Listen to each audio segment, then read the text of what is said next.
Hi friends, ಎಲ್ಲರಿಗೂ ನಮಸ್ಕಾರ. ಇವತ್ತಿನ ವಿಡಿಯೋದಲ್ಲಿ ಒಂದು ಸ್ಪೆಷಲ್ ಆಗಿರುವಂಥ ಬ್ಲೌಸ್ ಡಿಸೈನ್ ನಾನು ನಿಮಗೆ ತೋರಿಸ್ತಾ ಇದ್ದೀನಿ. ಇದು ಆ್ಯಕ್ಚುಲಿ ಬಂದು ಸ್ಯಾರಿ ಪಿಂಕ್ ಕಲರ್ ಇದೆ, ಮತ್ತು ಇದು ಬ್ಲೌಸ್ ಪೀಸ್ ಬಂದು ಗ್ರೀನ್ ಇದೆ, ಬಾರ್ಡ್ರು ಕೂಡ ಗ್ರೀನ್ ಇದೆ. ಓಕೆನಾ, ಇದು ಕಾಂಬಿನೇಷನು ಚೆನ್ನಾಗಿದೆ. ಏನೇನು ಡಿಸೈನ್ ಮಾಡಿದ್ರು ಸ್ವಲ್ಪ ಹೈಲೈಟಾಗಿ ಕಾಣಿಸುತ್ತೆ, ಯಾಕಂದರೆ ಪಿಂಕ್ ಕಲರ್ ಕಾಂಬಿನೇಷನ್ ಇರೋದ್ರಿಂದ ಸ್ವಲ್ಪ ಏನೇ ಡಿಸೈನ್ ಮಾಡಿದ್ರು ಹೈಲೈಟಾಗಿ ಕಾಣಿಸುತ್ತೆ. ಓಕೆನಾ, ಕಸ್ಟಮರ್ ನನಗೆ ಡಿಸೈನ್ ಸೆಂಡ್ ಮಾಡಿದರು, ಇದೇ ಥರ ವರ್ಕ್ ಹಾಕ್ಕೊಡಿ, ಥ್ರೆಡ್ಡಲ್ಲಿ ವರ್ಕ್ ಹಾಕ್ಕೊಡಿ, ಸಾಕು ಸ್ಟೋನ್ ಚೈನ್ ಬಾಲ್ ಚೈನ್ ಏನು ಬೇಡ ಅಂತ. ನಾನು ಫ್ಲವರ್ನ 3D ಎಫೆಕ್ಟಲ್ಲಿ ಕ್ರಿಯೇಟ್ ಮಾಡಿದ್ದೀನಿ. ಫ್ಲವರ್ನ 3D ಎಫೆಕ್ಟಲ್ಲಿ ಕ್ರಿಯೇಟ್ ಮಾಡಿ ಸುತ್ತ ಗ್ರೀನ್ ಕಲರಲ್ಲಿ ನಾನು ಲೀಫ್ ಡಿಸೈನ್ನ ಡ್ರಾ ಮಾಡಿದ್ದೀನಿ. ಓಕೆನಾ, ಅದು ಸುತ್ತ ಗ್ರೀನ್ ಕಲರಲ್ಲಿ ಡ್ರಾ ಮಾಡಿದ್ಮೇಲೆ ಅದೊಂದು ಚೆನ್ನಾಗಿ ಲುಕ್ಕು ಬರ್ತಾಯಿದೆ ಅದು ಬ್ಲೌಸ್ಗೆ. ಯಾಕಂದರೆ ನಾನಿವಾಗ ಎಲ್ಲನೂ ಪಿಂಕ್ ಕಲರಲ್ಲೇ ಮಾಡೋಕ್ಕಾಗಲ್ಲ. ಸ್ಯಾರಿ ಗ್ರೀನ್ ಮತ್ತು ಪಿಂಕ್ ಕಲರ್ ಬಿಟ್ಟರೆ ಇನ್ಯಾವ ಕಲರಲ್ಲೂ ಸ್ಯಾರಿ ಇಲ್ಲ. ಆಮೇಲೆ gold colour shining Jerry thread ಇದೆ ಅಷ್ಟೇ. ಇಷ್ಟು 3 ಕಾಂಬಿನೇಷನ್ ಬಿಟ್ಟರೆ ಇನ್ಯಾವ ಕಲರ್ನೂ ಮಾಡೋಕ್ಕಾಗಲಿಲ್ಲ. ಅದಕ್ಕೋಸ್ಕರ 3 ಕಲರಲ್ಲೇ ನಾವು ಮಾಡಬೇಕು.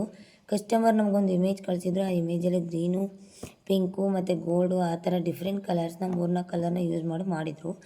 ನಾವು ಯಾವತ್ತೂ ಕಸ್ಟಮರ್ ಕಳಿಸಿರುವಂಥ ಡಿಸೈನೇ ಮಾಡೋಕ್ಕೆ ಹೋಗ್ಬಾರ್ದು ಕಲರ್ ಕಾಂಬಿನೇಷನ್ನ. ನಾವು ಮಾಡ್ತಾ ಇರುವಂಥ ಸ್ಯಾರಿ ಮತ್ತು ಬ್ಲೌಸ್ ಯಾವ ಕಲರ್ ಇದೆ ಅಂತ ನೋಡ್ಕೊಂಡು ಮಾಡಬೇಕು. ಯಾಕಂದರೆ ಅದು ಫಿನಿಶಿಂಗ್ ಅನ್ನೋದು ಔಟ್ಲುಕ್ಕೆ ಹೊರಟೋಗ್ಬಿಡುತ್ತೆ.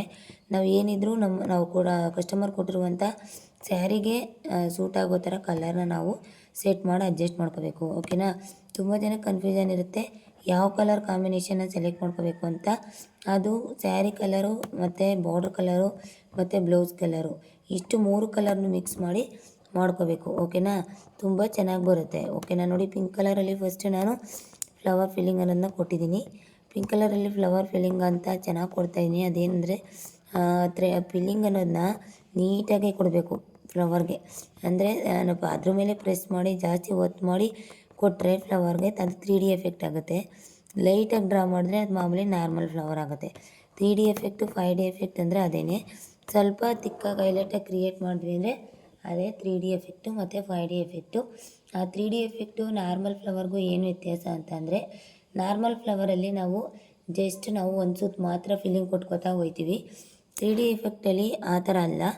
ನಾವಿವಾಗ ಫಿಲ್ಲಿಂಗ್ ಒಂದ್ಸರಿ ಲೈಟಾಗಿ ಕೊಟ್ಕೊಬಂದ್ಮೇಲೆ ಅದ್ರ ಮೇಲೆ ಮತ್ತೆ ತಿಕ್ಕಾಗೆ ಫ್ಲವರ್ ಫಿಲ್ಲಿಂಗ್ನ ಕೊಡ್ತೀವಿ. ಅದನ್ನ ತಿಕ್ಕಾಗಿ ನಾವು ಫ್ಲವರ್ ಫಿಲ್ಲಿಂಗ್ನ ಕೊಟ್ಟಾಗ ಅದು ತುಂಬ ಶೈನಿಂಗಾಗಿ ಹೈಲೈಟಾಗಿ ಕಾಣಿಸ್ತಾ ಇರುತ್ತೆ. ಯಾಕಂದರೆ ನಾವು ತೆಳುವಾಗಿ ಮಾಮೂಲಿ ನಾರ್ಮಲ್ ಡಿಸೈನ್ ಮಾಡಿದ್ರ ಮೇಲೆ 3-4 ಸರಿ ನೀವು ಬೇಕಾದ್ರೆ ಥಿಕ್ನೆಸ್ ಆಗಿ ಅದ್ರ ಮೇಲೆ ಫಿಲ್ಲಿಂಗ್ ಅನ್ನೋದನ್ನ ಕೊಡಿ. ನಾರ್ಮಲಾಗೆ ಡ್ರಾ ಮಾಡಿರೋದನ್ನ ನೋಡಿ, ನೀವು 3-4 ಸಲ ಅದ್ರ ಮೇಲೆ ತಿಕ್ಕಾಗಿ ಫಿಲ್ ಮಾಡಿರೋದನ್ನ ನೋಡಿ, ಎರಡೂ ಕೂಡ ತುಂಬ ವ್ಯತ್ಯಾಸ ಇರುತ್ತೆ. ಓಕೆನಾ, ಇದು ಸ್ವಲ್ಪ ಶೈನಿಂಗಾಗಿ ಹೈಲೈಟಾಗಿ ಕಾಣಿಸ್ತಾ ಇರುತ್ತೆ, ಯಾವುದು ತಿಕ್ಕಾಗಿ ನಾವು ಡಿಸೈನ್ ಮಾಡಿರ್ತೀವಲ್ಲ ಅದು. ಓಕೆನಾ, ನೋಡಿ ಫ್ಲವರ್ನ ನಾವು ತಿಕ್ಕಾಗಿ ಇವಾಗ ಸುತ್ತ ಫ್ಲವರ್ನ ನಾನೆಲ್ಲ ಡ್ರಾ ಮಾಡಿಕೊಂಡೆ. ಫಸ್ಟು ಪಿಂಕ್ ಕಲರ್ ಕಾಂಬಿನೇಷನಲ್ಲಿ ಯಾವುದೇ ಒಂದು ಡಿಸೈನ್ ಇದೆಯೋ ಆ ಡಿಸೈನೆಲ್ಲ ನಾನು ಪಿಂಕ್ ಕಲರಲ್ಲಿ ಡ್ರಾ ಮಾಡ್ಕೋತಾ ಇದ್ದೀನಿ. ಯಾಕಂದರೆ ಒಂದೊಂದೇ ಫ್ಲವರ್ನ ಒಂದೊಂದೇ ಕಲರ್ಗೆ ಡ್ರಾ ಮಾಡ್ಕೋತಾ ಹೋದರೆ ತುಂಬ ವೇಸ್ಟ್ ಆಗಿಬಿಡುತ್ತೆ ಟೈಮು. ಒಂದು ಸಿಂಗಲ್ ಕಲರಲ್ಲಿ ಏನೇನು ಡಿಸೈನ್ ಫಿನಿಶ್ ಆಗಿದೆ ಆ ಬ್ಲೌಸ್ಗೆ ಅದನ್ನೆಲ್ಲ ನಾವು ಫಿನಿಶ್ ಮಾಡಿದ್ವಿ ಅಂತಂದರೆ 100%. ಆಮೇಲೆ ನೆಕ್ಸ್ಟು ಬೇರೆ ಕಲರ್ ಬಿಟ್ಕೋಬೋದು. ಓಕೆನಾ, ನಾವು ಅದೇ ಕಲರ್ ಮಾಡ್ತಾ ಹೋದರೆ ಆಗಲ್ಲ, ಅದು ತುಂಬ ಇದು ಟೈಮ್ ತೊಗೊಳುತ್ತೆ ಮತ್ತು ಟೈಮು ಕೂಡ ತುಂಬ ವೇಸ್ಟ್ ಆಗುತ್ತೆ. ಓಕೆನಾ, ಅದಕ್ಕೋಸ್ಕರ ಹೇಳಿದ್ದು ನಾನು ನಿಮಗೆ. ಫಸ್ಟು ನಮಗೆ ಯಾವ ಕಲರ್ ಕಾಂಬಿನೇಷನಲ್ಲಿ ಡಿಸೈನ್ ಆಗಿದೆ ಅದನ್ನ ಪೂರ್ತಿ ಎಲ್ಲ ಮುಗಿಸ್ಕೋಬೇಕು. ಆಮೇಲೆ ನೆಕ್ಸ್ಟು ನಾವು ಇನ್ನೂ ಒಂದು ಅಂದರೆ ನೆಕ್ಸ್ಟ್ ಗ್ರೀನ್ ಕಲರ್ ಕಾಂಬಿನೇಷನಲ್ಲಿ ಯಾವ ಥರ ಡಿಸೈನ್ ಆಗಿದೆ ಅಂತ ನೆಕ್ಸ್ಟು ಮಾಡಬೇಕು. ಓಕೆನಾ, ನೋಡಿ ಇವಾಗ ಗ್ರೀನ್ ಕಲರ್ ಕಾಂಬಿನೇಷನಲ್ಲಿ ನಾನು ಲೀಫ್ ಫಿಲ್ಲಿಂಗ್ ಅನ್ನೋದನ್ನ ಕೊಡ್ತಾಯಿದ್ದೀನಿ. ತುಂಬ ಚೆನ್ನಾಗೇ ಬರ್ತಾಯಿದೆ ಅದು ಲೀಫ್ ಫಿಲ್ಲಿಂಗು. ಎಷ್ಟು ಫಿನಿಶಿಂಗ್ ಕಾಣಿಸ್ತಾ ಇದೆ ಅಂದರೆ ನನಗಂತೂ ಸಖತ್ತು ಖುಷಿ ಆಗ್ಬಿಡ್ತು. ಅಷ್ಟು ಹೈಲೈಟಾಗಿ ಕಾಣಿಸ್ತಾ ಇಲ್ಲ ಅಂದರೆ ಇದು ಫೋಟೋದಲ್ಲಿ ನೋಡಿ, ಅಲ್ಲಿ ಕಾಣಿಸ್ತಾ ಇರ್ಬೋದು ನಿಮಗೆ ನಾನು ಎಷ್ಟು ನೀಟಾಗಿ ಫ್ಲವರ್ ಆಗಿರ್ಬೋದು, ಲೀಫ್ ಆಗಿರ್ಬೋದು, ಚಿಕ್ಕ ಚಿಕ್ಕ ಫ್ಲವರ್ಸ್ನೆಲ್ಲ ನಾನು ಎಷ್ಟು ನೀಟಾಗಿ ಫಿನಿಶಿಂಗ್ ಅನ್ನೋದನ್ನ ಕೊಡ್ತಾಯಿದ್ದೀನಿ ಅಂತ ನೀವು ನೋಡ್ತಾ ಇರ್ಬೋದು. ಆ್ಯಕ್ಚುಲಿ ತುಂಬ ಚೆನ್ನಾಗಿ ಡಿಸೈನು ಮೂಡ್ ಬರ್ತಾಯಿದೆ. ಓಕೆನಾ, ಅಷ್ಟು ಚೆನ್ನಾಗಿದೆ ಅದು. ಲೀಫ್ ಫಿಲ್ಲಿಂಗು ಗ್ರೀನ್ ಕಲರಲ್ಲಿ ಮಾಡಬೇಕು ಮತ್ತು ಶೈನಿಂಗ್ ಗೋಲ್ಡ್ ಕಲರ್ ಜರಿ ಥ್ರೆಡ್ಡಲ್ಲಿ ಇನ್ನು ಲೀಫ್ ಡಿಸೈನ್ ಇದೆ, ತುಂಬ ಲೀಫ್ಗಳಿದ್ದಾವೆ ಇದರಲ್ಲಿ, ಅದನ್ನು ಅದರಲ್ಲಿ ಮಾಡಿದ್ದೀನಿ. ಬೇರೆಯವರು ಬಂದಿದ್ದಾಗ ಬಟ್ಟೆ ಹೊಲಿಯೋಕ್ಕೆ ಅವರು ಗ್ರೀನ್ ಕಲರು ಸ್ವಲ್ಪ ಅಷ್ಟು ಅಂದರೆ ಬ್ಲೌಸು ಗ್ರೀನು, ಅದು ಗ್ರೀನಾಗಿದೆ, ಸ್ವಲ್ಪ ಅಷ್ಟು ಹೈಲೈಟಾಗಿ ಅನಿಸ್ತಾ ಇಲ್ಲ, ಸ್ವಲ್ಪ ಬೇರೆ ಕಲರ್ ಕಾಂಬಿನೇಷನ್ ಮಾಡಬೇಕಾಗಿತ್ತು ಅಂತ ಅಂದರು. ಬಟ್ ಬೇರೆ ಕಲರ್ ಕಾಂಬಿನೇಷನ್ ಮಾಡೋಕ್ಕೆ ಅಲ್ಲಿ ಯಾವುದು ಕಾಂಬಿನೇಷನ್ ಇಲ್ಲ. ಶೈನಿಂಗ್ ಗೋಲ್ಡ್ ಜರಿನ ಯೂಸ್ ಮಾಡಿ ಇದನ್ನೆಲ್ಲ ನಾವು ಫಿಲ್ಲಿಂಗ್ ಏನಾದರೂ ಕೊಟ್ವಿ ಅಂದರೆ ನಿಜ ಹೇಳ್ತೀನಿ ಒಂಥರ ಜಾತ್ರೆ ಥರ ಆಗ್ಬಿಡುತ್ತೆ. ಯಾಕಂದರೆ ಫುಲ್ಲು ಶೈನಿಂಗ್ ಜರಿಲೇ ಎಲ್ಲ ಕ್ರಿಯೇಟ್ ಆಯಿತು ಅಂತಂದರೆ ಅಷ್ಟು ಚೆನ್ನಾಗಿರಲ್ಲ. ಸಿಂಪ್ಲಿ ಡೀಸೆಂಟಾಗಿರಬೇಕು ಅಂತಂದರೆ ಡೀಸೆಂಟ್ ಕಲರ್ಸ್ನೇ ನಾವು ಸೆಲೆಕ್ಟ್ ಮಾಡ್ಕೋಬೇಕಾಗುತ್ತೆ. ಯಾಕಂದರೆ ಜಾತ್ರೆ ಥರ ಎಲ್ಲ ಇವಾಗ ಯಾರೂ ವೇರ್ ಮಾಡಲ್ಲ. ಸಿಂಪಲಾಗಿದ್ದರೂ ಸೂಪರಾಗಿರಬೇಕು ಆ ಥರ ಎಲ್ಲ ವೇರ್ ಮಾಡ್ತಾರೆ. ಓಕೆನಾ. ನನ್ನ ಕಲರ್ ಕಾಂಬಿನೇಷನ್ ಯಾವ ಥರ ಮಾಡಿದೆ ಅಂತ ನಾನು ನಿಮ್ಮ ಜೊತೆ ಶೇರ್ ಮಾಡ್ತಾಯಿದ್ದೀನಿ. ನೀವು ಅಷ್ಟೇ ಇದೇ ಥರ ಮೈಂಡಲ್ಲಿ ಥಿಂಕ್ ಮಾಡಿ ಯಾವ ಕಲರ್ನ ಹಾಕಿದ್ರೆ ಚೆನ್ನಾಗಿ ಕಾಣಿಸುತ್ತೆ. ಮತ್ತು ಫ್ಲವರ್ಗೂ 3D ಎಫೆಕ್ಟಲ್ಲಿ ನಾವು ಫಿಲ್ಲಿಂಗ್ ಕೊಡಬೇಕಾದ್ರೆ ಫ್ಲವರ್ ಮೇಲೆ ಮತ್ತೆ ಗ್ರೀನ್ ಕಲರಲ್ಲಿ ನಾವು ಸಿಂಗಲ್ ಎಳೆಯಲ್ಲಿ ಫಿಲ್ಲಿಂಗ್ ಅನ್ನೋದನ್ನ ಕೊಟ್ಟಿದ್ದರೆ ಇನ್ನೂ ಹೆವಿ ಲುಕ್ ಬರೋದು. ಬಟ್ ಆದರೆ ಜಾಸ್ತಿ ಆಗುತ್ತೆ. ಅವ್ರು ಕೊಟ್ಟಿರೋ ಇಮೇಜಲ್ಲಿ ಏನೋ ಥರ ತೋರಿಸಿಲ್ಲ. ಅದು ಜಾಸ್ತಿ ಆಗುತ್ತೆ ಅಂದ್ಬಿಟ್ಟು ನಾನೇನು ಇದು ಮಾಡೋಕ್ಕೆ ಹೋಗಿಲ್ಲ. ಅದು ಆಮೇಲೆ ಏನು ಗೊತ್ತಾ, ಈ ಥರ ದೊಡ್ಡ ರಿಂಗನ್ನ ಒಂದೇ ಸರಿ ಫಿಕ್ಸ್ ಮಾಡಿಕೊಂಡು ಮಾಡಿದ್ರೆ ಏನಾಗುತ್ತೆ ಅಂತಂದರೆ ಅಷ್ಟು ಏನಪ್ಪ ಇದು ಫಿನಿಶಿಂಗ್ ನೀಟಾಗಿ ಕೊಡೋಕ್ಕಾಗಲ್ಲ. 3D ಎಫೆಕ್ಟ್ 5D ಎಫೆಕ್ಟಲ್ಲಿ ನಾವು ಫ್ಲವರ್ನ ಕ್ರಿಯೇಟ್ ಮಾಡಬೇಕು ಅಂದರೆ ಚಿಕ್ಕ ರಿಂಗಲ್ಲಿ ಫುಲ್ ರೊಟೇಷನ್ ಮಾಡ್ಕೊಂಡು ಮಾಡಿದ್ರೆ ತುಂಬ ಚೆನ್ನಾಗಿ ಬರುತ್ತೆ. ಯಾಕಂದರೆ ಅದು ಸುತ್ತ ರೊಟೇಷನ್ ಮಾಡ್ಬೋದು. ಅದು ಚಿಕ್ಕದಾಗಿರುತ್ತೆ ರಿಂಗು. ಇದು ಹಂಗಲ್ಲ, ಬಾಡಿ ಲೆವೆಲ್ಗೆ ಮಿಷಿನ್ ಬಾಡಿ ಲೆವೆಲ್ಗೆ ಹೋಗಿ ಟಚ್ ಆಗುತ್ತೆ. ಆವಾಗ ಟಚ್ ಆದಾಗ ನಾವು ರೊಟೇಷನ್ ಮಾಡ್ಕೊಳ್ಳೋಕ್ಕೆ ಅಷ್ಟು ಈಸಿ ಆಗೋಲ್ಲ. ಓಕೆನಾ, ಕಷ್ಟ ಆಗುತ್ತೆ.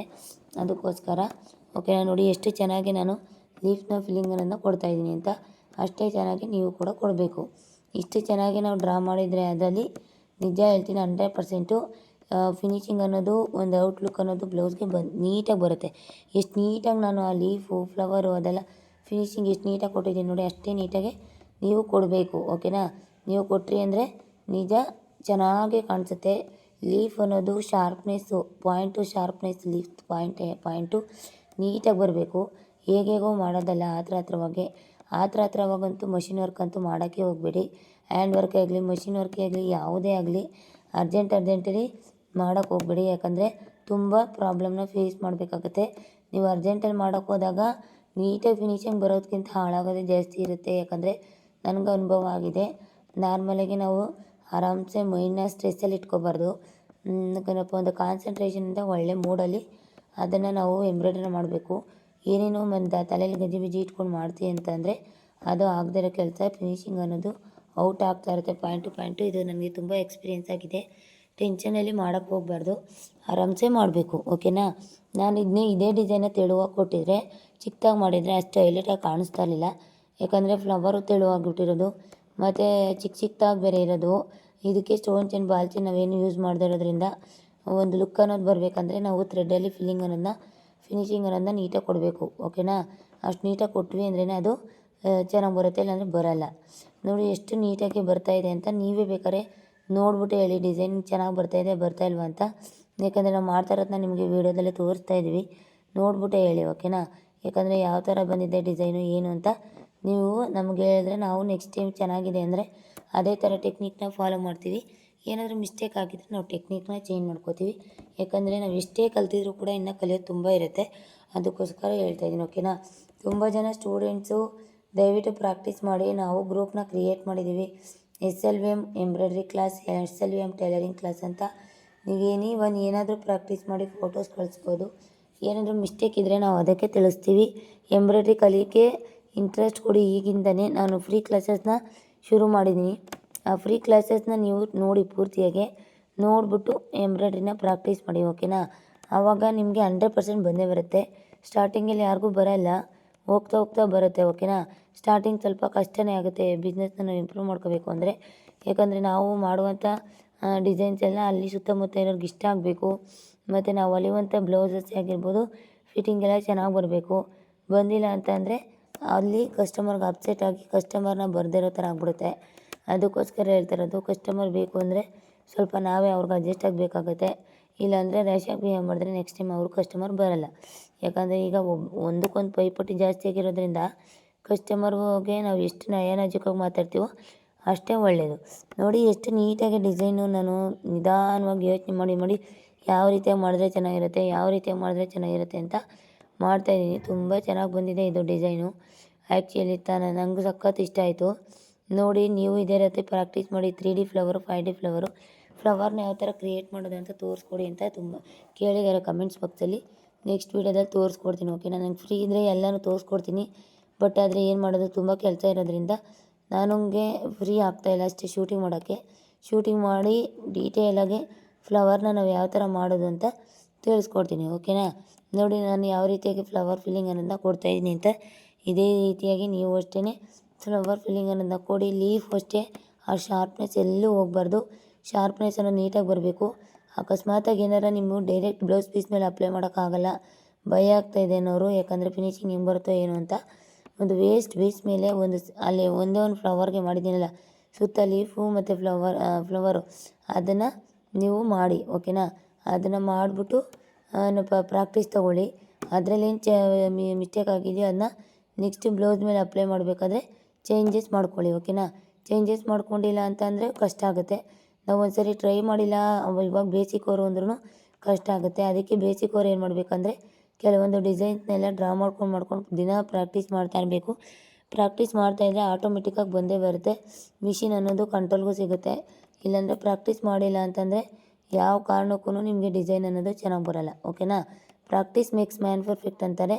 ಪ್ರಾಕ್ಟೀಸ್ ಮಾಡಿ, ಪ್ರಾಕ್ಟೀಸ್ ಮಾಡಿ ಮಾಡಿ ಮಾಡಿ ಮಿಷಿನ್ ಕಂಟ್ರೋಲ್ ತೊಗೊಳ್ಳಿ, ಆವಾಗ ಚೆನ್ನಾಗಿ ಬಂದೇ ಬರುತ್ತೆ. ಡೈಲಿ ಒಂದೊಂದು ಬಾರ್ಡರ್ ಲೈನ್ ಸ್ಟಿಚ್ನ ಪ್ರಾಕ್ಟೀಸ್ ಮಾಡಿ. ನಾನು ಬಾರ್ಡರ್ ಲೈನ್ ಸ್ಟಿಚ್ನ ನಿಮಗೆ ತೋರಿಸ್ಕೊಡ್ತೀನಿ. ಎಲ್ಲ ತೋರಿಸ್ಕೊಡ್ಬೇಕು ಅಂತ ತುಂಬ ಆಸೆ ಇದೆ, ಬಟ್ ಆದರೆ ನಿಮಗೆ ಗೊತ್ತಿರಬೇಕು ನಾವು ಒಂದು ಶೂಟಿಂಗ್ ಅಂತ ಮಾಡಬೇಕಂದ್ರೆ ಎಷ್ಟು ಟೈಮ್ ಸ್ಪೆಂಡ್ ಮಾಡಬೇಕಾಗತ್ತೆ ಅಂತ. ಅಷ್ಟೊಂದು ಟೈಮೆಲ್ಲ ನಾನು ಸ್ಪೆಂಡ್ ಮಾಡ್ಕೊಂಡಿದ್ದರೆ ಆರ್ಡ್ರ್ಗಳು ಕಂಪ್ಲೀಟ್ ಮಾಡೋಕ್ಕಾಗ್ತಾಯಿಲ್ಲ. ಅದಕ್ಕೋಸ್ಕರ ನಾನು ಸ್ವಲ್ಪ ಪೆಂಡಿಂಗ್ ಉಳಿಸ್ಕೊಂಡಿದ್ದೀನಿ ಅಷ್ಟೇ. ನೆಕ್ಸ್ಟ್ ವೀಡಿಯೋಸಲ್ಲಿ ಗ್ಯಾರಂಟಿ ನಾನು ನಿಮ್ಗೆ ತೋರಿಸ್ಕೊಡ್ತೀನಿ. 100% ಚೆನ್ನಾಗಿ ಬಂದೇ ಬರುತ್ತೆ. ನೀವು ಪ್ರಾಕ್ಟೀಸ್ ಮಾಡಿ, ನಮ್ಮ ಜೊತೆ ನೀವು ಕೈ ಜೋಡಿಸಿ ನಿಮ್ಮ ಬಿಸ್ನೆಸ್ಸನ್ನು ನೀವು ಇಂಪ್ರೂವ್ ಮಾಡ್ಕೊಳ್ಳಿ. ಯಾಕಂದರೆ ಈ ತುಂಬ ಲಾಸಲ್ಲಿ ನಡೀತಾ ಇದೆ, ಏನು ಮಾಡಬೇಕು ಅಂತ ಗೊತ್ತಾಗ್ತಾಯಿಲ್ಲ ಅನ್ನೋರು ಈ ರೀತಿಯಾದ ಡಿಸೈನ್ಸ್ ಎಲ್ಲ ಪ್ರಾಕ್ಟೀಸ್ ಮಾಡಿ ಕಸ್ಟಮರ್ಗೆ ಅಟ್ರಾಕ್ಷನ್ ಆಗೋ ಥರ ಕ್ರಿಯೇಟ್ ಮಾಡಿ ಮತ್ತು ನಿಮ್ಮ ಬಿಸ್ನೆಸ್ಸನ್ನು ನೀವು ಇಂಪ್ರೂವ್ ಮಾಡ್ಕೊಳ್ಳಿ. ಹೊಸ ಡಿಸೈನ್ಸ್ ಎಲ್ಲ ಟ್ರೈ ಮಾಡ್ತಾಯಿರಿ. ಒಂದು ವೇಸ್ಟ್ ಪೀಸ್ ಮೇಲೆ ಹೊಸ ಡಿಸೈನ್ಸ್ ಎಲ್ಲ ಟ್ರೈ ಮಾಡಿ ಮತ್ತು ಅದೇ ರೀತಿಯಾಗಿ ಕಸ್ಟಮರ್ಗೂ ನೀಟಾಗಿ ಫಿನಿಶಿಂಗ್ಗೆ ಬರೋ ಥರ ಹಾಕ್ಕೊಡಿ, ಓಕೆನಾ. ಯಾರೇ ನಮ್ಮ ಚಾನಲ್ ನೋಡ್ತಾ ಇದ್ದೀರೋ ಎಲ್ಲರಿಗೂ ತುಂಬ ಥ್ಯಾಂಕ್ಸ್. ಮತ್ತು ಈ ಥರ ಡಿಸೈನ್ಸ್ ಎಲ್ಲ ಪ್ರಾಕ್ಟೀಸ್ ಮಾಡಬೇಕಂದ್ರೆ ಹೀಗೆ SLVM ಟೈಲರಿಂಗ್ ಕ್ಲಾಸ್ನ ಸಬ್ಸ್ಕ್ರೈಬ್ ಮಾಡಿಕೊಂಡು ಮತ್ತು ಪ್ರತಿಯೊಂದು ವೀಡಿಯೋಗೂ ಲೈಕ್ ಬಟನ್ನ ಅಮ್ಕೋನ ಮರಿಬೇಡಿ. ಮತ್ತು ಎಲ್ಲ ಕಡೆ ಶೇರ್ ಮಾಡಿ. ಅವರು ಈ ರೀತಿಯಾಗಿ ಎಂಬ್ರಾಯ್ಡ್ರಿ ಡಿಸೈನ್ನ ಪ್ರಾಕ್ಟೀಸ್ ಮಾಡಲಿ.